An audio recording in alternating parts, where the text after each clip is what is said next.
Okay, these are the hardware components of the KayPentax Phonatory Aerodynamic system. We have the airflow tubes that contain cotton in the inside. We have the large pressure tube, which is attached to the KayPentax handheld device. So there's the large tube.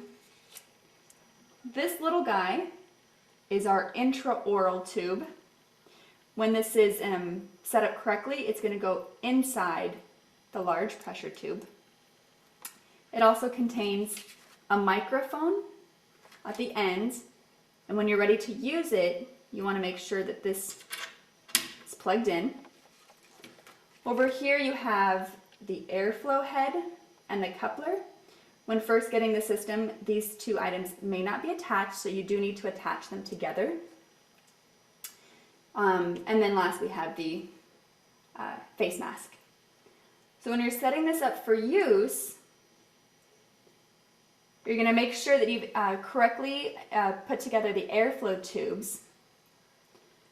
So you're going to have this lower airflow tube attached closest to the airflow head, and the top airflow tube attaching to the side closest to the coupler.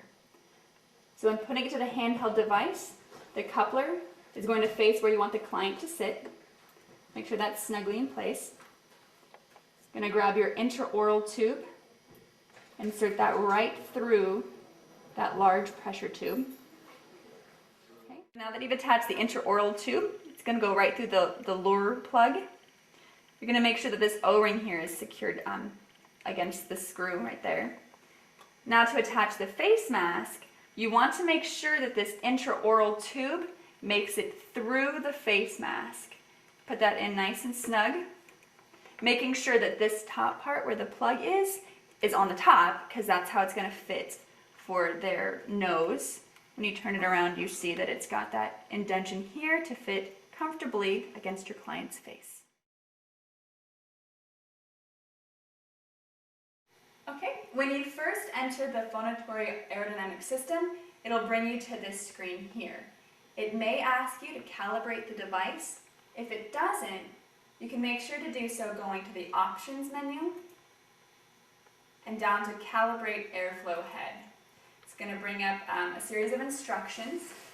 First thing, attach the calibration syringe, which is this thing here, to the airflow head. So you're going to make sure you remove the intraoral tube if it's still in place and attach the syringe to the handheld device. Place the unit on a table to prevent excessive movement. Now you're going to fully withdraw the plunger on the syringe and then click the OK button. So using one continuous motion that lasts between 2 and 4 seconds, push the plunger all the way in. 1, 1,000, 2, 1,000, 3, 1,000. So you see the 1 liter syringe measured to be 1.003 liters. That means it's good. Press accept. Now the system is calibrated.